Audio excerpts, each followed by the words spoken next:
Wild Hair 83 here. Peace. Just want to come here tonight, and I do want to talk about Stephen Hawking tonight. Of course, we lost Stephen Hawking today, earlier. I heard about it going on my way to work today, and it did make me sad for a while. It made me sad for a while. But I will tell you, after a while, I thought about it, and I said that, that there's been no other human being on this planet in recorded history like Stephen Hawking. I dare challenge anyone in throughout recorded history. There's not been a single human being like Mr. Hawking. Let me tell you something. This man, he's been a part of my life ever since I can remember. I'm pretty sure everybody, most everybody, he's been a part of all our lives for as long as we can remember. I was real sad to see him go. I found out about him when I was a kid. When I was a kid, I was going through science classes and stuff like that. And I had an interest in the planets and stars and stuff. And so one day, my dad pointed out to this guy on TV, and me being a young, stupid-minded kid I was like, well, who's that? Oh, what's wrong with him? My dad's like, shut your mouth, boy. He didn't say that, but it was like, that's what he should have said. It was like, no, that's probably the smartest guy on the planet. His name's Stephen Hawking. My dad told me that, and I looked at the man again, and I did look at him in a different light. Because my dad knew about these people. My dad turned me on to all the smart minds, like Michio Kaku, Neil deGrasse Tyson, Carl Sagan. Oh my God, Carl Sagan. So I've always had an interest in all these science guys. And when my dad pointed out that Stephen Hawking, that guy was looking at like, oh, what the hell's wrong with him? As a stupid kid. I should have been smacked. But I was looking at him like, well, what the hell is wrong with him? I went from like that to looking like, I see. I looked at him and he was like, like that. I was looking at him like, I see it. That dude. I knew that. Even back then as a little kid. I was like, I got to keep my eye on this Stephen Hawking guy. And dude, sure enough, the dude stayed in the limelight. He never left. It's like Stephen Hawking just never went nowhere. He was always pop culture icon. He was always there somewhere. If he wasn't on The Simpsons, he had a brief television series. I think it was like a couple of episodes. I enjoyed that. Loved that. I loved anything Stephen Hawking, man. I was really fascinated by the character. By the man himself. Because as growing up to this point, I've loved Stephen Hawking. I always considered him to be like, as long as he's on the planet, I always felt like we're good. I don't know why. This is what I felt. This is me. I've always felt like as long as we got Stephen Hawking, we're good. We're good, dude. But now that Stephen Hawking is no longer with us, I gotta say, what an extraordinary human being. That? Like, who could live the way he had for just a couple of days? Let alone a couple of years or half your life. So, and not only live with ALS. He lived with ALS. Not only that, he prospered. He became, look how big he became. The dude was on The Simpsons, on Futurama. He's on countless TV shows. His faces, like I was saying, the dude was all over television. Like, my dad pointed him out one day, and I never stopped seeing him after that. I don't know much about his work. I have his book. I have the book, The Universe in a Nutshell, and A Brief History in Time put together. Awesome piece. Highly recommend it. Love that. I don't know much about Stephen Hawking other than what I've read. I read about this bet they had where, oh man, I wish I could remember the entire story. He lost a bet to someone, and then I think he betted his stack of pornography. I can't. You got to look. I don't know. I might be wrong, but I think he it was a wager involving stacks of pornography. and there was some other stipulation. I don't know. And of course, I think Stephen Hawking. I think Mr. Hawking lost. But I got to look that story up. I just thought about it here, and I said it was the funniest story. You know, everybody says Stephen Hawking had a crazy sense of humor. You know, and from what I read, yeah, yeah, because that was a crazy bet, man. Like, damn. You know, Stephen Hawking was he was a player. He was a player, man. I think I heard one time, like, I don't know. Let's just forget all of that. You know, I just want to just talk really positively, none but positiveness about Stephen Hawking, because I am very, I'm troubled that he's not here anymore. I felt like for some reason, I felt like he was a security blanket, you know, to the people of Earth. I don't know how. I don't know why. He made predictions. You know, fuck.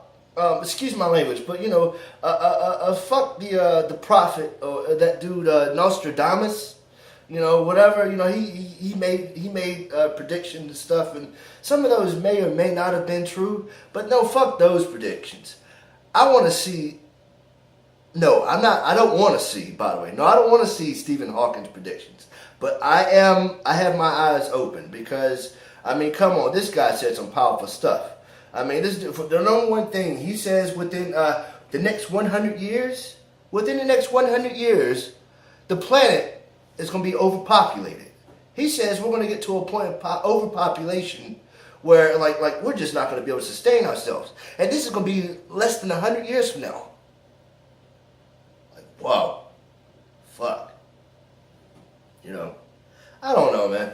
But anyways, and I'll say one more quick thing. You know, he discovered, he was a pioneering mind towards the black hole theory.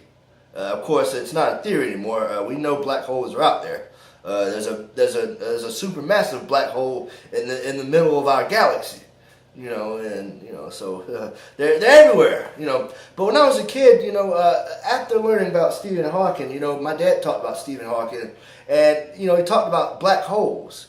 And see, when I was a kid, if you ask your science teacher, I asked my science teacher about, hey, what's a black hole? She just looked at me like, this isn't Star Trek or this isn't Star Wars. Okay, let's stick with real stuff. She said something like that. I can't remember exactly, but it was she made fun of me, and it's like, oh, it's a black hole. Oh, that shit's not real, kid. Stop smoking that stuff. You're too young to be smoking that stuff. But see, look at where we are now. We know that black holes are real. I mean, it's like, you know, but it's all because of my dad pointing out to that guy, Stephen Hawking, and it's like, yo, keep your eye on him. He's somebody very important. And he did that with Neil deGrasse Tyson like years ago. Many years ago. My dad pointed out Neil deGrasse Tyson. And damn, look at him now. He's the superstar. Now, go Neil. Yeah. But, you know, and Carl Sagan. You know, my dad turned me on to all these intellectual minds. You know, I can't be nothing like those people. You know, but I share their curiosity. I share the same passions, you know, and the same interests. You know, I care for this planet, and I care for the people on it. You know, even to a certain extent, I care for the crazy ones too. Yes, the ones that want to chop off all our hands that feeds ourselves. Yes, I care for them too, to a certain extent. You know, I'm not Jesus. I can't be. I don't want to be Jesus. But, you know, so I care for the human race. And so in part of caring for the human race is preservation. And I believe that even as a young kid, I could see these men, I believed that these men had nothing but the good of all humanity. That's the whole reason for their work.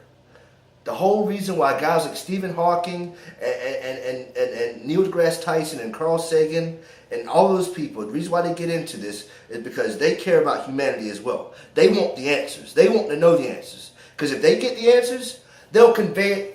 They'll climb to the top mountain and they'll shout it out for the world to hear. They're not going to keep it a secret. You know, a lot of people look at scientists and stuff like they're trying to get all this knowledge and they just want to sit on it and not tell nobody. You know, like no. The people, no, the right wingers. Now, see the alt right, and all those people. If they had knowledge, real knowledge, then they would be the ones that would be sitting on it, not letting us and leaving us in the dark. But these scientists, they are out there with our most of them, some of them are out there with nothing but our best interests in heart because they care for the good of humanity. And that's what I am. And getting back to the legendary, iconic Stephen Hawking, I just want to say once again, I feel like we've lost a piece of our security blanket. I feel like we've lost a piece of that mind of the overall collective. Not talking just America or England or Japan or anyone. I'm talking as the earth, as a collective mind. The earth as one mind. We've lost a great piece of our security blanket. Well, I look at it that way. We've lost a true giant. We've lost a true giant among the earth and the human race. And I just want to say, Dr. Stephen Hawking, I believe, energy is always constant. His energy's out there somewhere. I just want to say thank you so much for all you've given us. Thank you so much for all the hope you've given us. You've given me. You've given me hope. Because if anybody can live through if he can live through what he lived through and make it out the way he did, then there's no excuse for the rest of us. That's my message. There ain't no excuse for the rest of us. There's no excuse for us to be sitting here being petty and being like left-wing, right-wing, Democrat, Republican, like whatever the fuck else that shit is on the right there. There's no reason why we can't come together and make this planet work. If that one man can live the way he did, and he wasn't perfect, he wasn't Jesus, none of us are. But I think he's as close as we can get to Jesus. That's my personal opinion. And I think if we all try to be a little bit more like Stephen Hawking, I think this world will be 200%, 300% better.